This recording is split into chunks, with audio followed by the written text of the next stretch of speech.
Good morning, everybody. Good afternoon, whenever you're listening to this. Great to be joining you again, isn't it? Morning, everybody. Yeah, it's lovely to have you here. It's so good to see so many of you joining us at our online services on Sunday. Come back. Yeah, these online services are absolutely great, a real lifeline. No substitute for the real thing. We can't wait to be getting back to church as it's really supposed to be, which is real people meeting together in a real building or in a real place and worshipping the Lord together. So this is, I don't know how many of these video diaries we've done, but Lost count. Yes, but it's been a week. It's been another week, and last Sunday, as we met together online, another great Sunday, seeing people committing their lives to the Lord. This is, I don't know if you saw, I shared something on Facebook just recently, an article from Christianity Today talking about the huge numbers of people who are investigating the claims of Christ online and watching online church in this country and in other countries, and just the great opportunity this has proved to be to talk about the Lord and to have people investigate the claims of Christ. We've definitely seen more people coming and joining us on a Sunday too, which is great. If you've been joining us for the first time at Kingfisher, welcome to our place. Yes, welcome to our world. Now, so we just got a few things want to make people aware of over the next few weeks. Well, starting with this coming Sunday for the 11 o'clock service, we've got a whole new series that we're looking at, which hopefully will be relevant. It's called God's Survival Kit. And it seems that to me that now more than ever, we need to look to how the Lord wants to help us to survive and thrive in these difficult times. God's Survival Kit. It's looking at, over a period of 3 weeks, looking at the 23rd Psalm, you know, the Lord is my shepherd, and so on. And so I hope you can join us for that. That sounds great. Thank you very much. In the 6 o'clock service, okay, so you know that we're in lockdown, and that means that we're not getting a lot of exercise. Let's be honest. We need to exercise, is where I'm coming to on this. Now, we don't just need to exercise our physical bodies, we need to exercise the grey matter as well. So, I hope you're up for this. I guess the viewing figures will tell me whether you are or not. In our evening services, we are going to embark upon something that is going to stretch our grey matter a bit, give us a really good workout in our minds. So it's called Understanding Your Bible. We've done this series before, but I've updated it for these times, and it goes through the whole Bible, looking at all the themes in the Bible and how they fit together, and how this one book, which actually in reality is 66 books written by over 40 authors over a 1,500-year time span on 3 continents, how they come together to form one book. How does that all fit together? It's not light and fluffy. It does give us a workout, a mental workout, but boy, will it build your faith. I really hope you're up for this. Week 1, starting this Sunday at 6 o'clock. Join us then.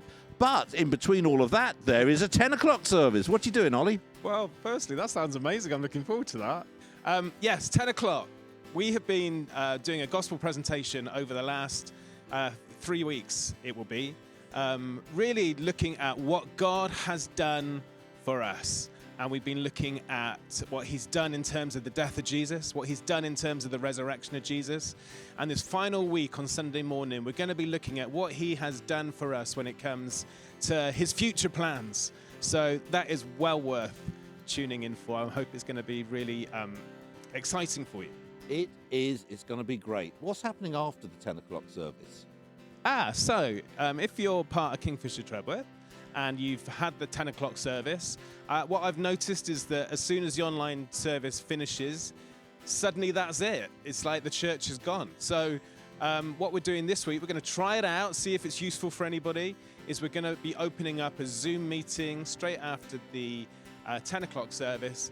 You're very welcome just to nip in, say hello. It's just nice to see people's faces, don't you think? So we're going to try that. If you need to know the link, you can get that from your Connect group leader, or you can just leave a message on Facebook, and I can let you know what that is.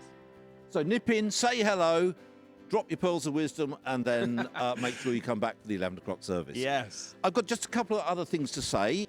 The first is that just in this last couple of weeks, I've been really aware of a number of people who have been losing loved ones. I lost my mum and had the funeral, very lovely funeral that Ollie took, but there were only Jan and myself present. And there are some other people who I'm talking with who've lost family members, so either through the COVID-19 bug or for other reasons. But the thing is, it's really hard to grieve properly in this time. You can't gather the family and friends together for the funeral. You can't talk face to face with the funeral director. It's just weird and unsatisfactory and difficult. There are, I know, a whole number of people who are grieving, but finding it really hard to grieve. And what I want to say is that maybe you're in that position. Maybe you know someone in that position. This is one of the less talked about aspects of this period of lockdown, this period of coronavirus. You know someone like that. They really, I would say, they really need to just have a friendly voice at the end of a phone, or a friendly message, or a friendly email, and an assurance that you're praying for them, and if it's right and if it's relevant, to pray with them over the phone, over online, or whatever. But let's be aware there are people who are really struggling with this horrendous moment of losing a loved one, but just not having the normal support structures around them. And let's make sure that nobody goes through this alone. The other thing I've got to talk about, well, coming up in June the 28th, that's a Sunday, this is our International Day of Prayer 2020. And we've had, I think, probably about 5 of these in the past. And this is, or maybe 4, and this is the next one coming up. Now, this is an opportunity where the whole Kingfisher family around the world on one day joins together to pray for this world, to pray for each other's countries, to pray for God to break through and do something amazing. And so I really hope June the 28th, you're really going to be tuning in and taking this as an opportunity that we're going to be giving to be praying for nations that are really hit hard in the Kingfisher family by coronavirus. What we're hoping to do is getting each of the national directors in the different countries to be videoing in them praying for another country. And so we've got countries praying for each other via video, which will I'm saying these words, and I'm hoping that David's going to nod and say this is possible. We'll put it all together on the online church, and that'll be part of our International Day of Prayer service on that Sunday, June the 28th. Just lastly, we're also going to have that as a gift day as well. We were always planning to do that, have a gift day to raise funds for the international ministry. What we're going to do is we're going to have that gift day on the 28th of June, and the money we raise, we're going to make sure it gets to countries around the Kingfisher family where people are really, really struggling. And there'll be more information on that as we go along. But June the 28th, International Day of Prayer. Ollie, what else have you got to say? Only finally, last Sunday morning, we released the next 2 tracks on the music project, which the worship team here have been doing. It's called Not Finished Yet. And the 2 tracks that were released on Sunday were Above and Beyond and the best is yet to come. So you can go and check those out on YouTube, or I think you can listen to them on other music platforms as well now. And they are absolutely amazing, and that whole project is absolutely brilliant. I think there are 6 tracks out there now, aren't there? So far, yes.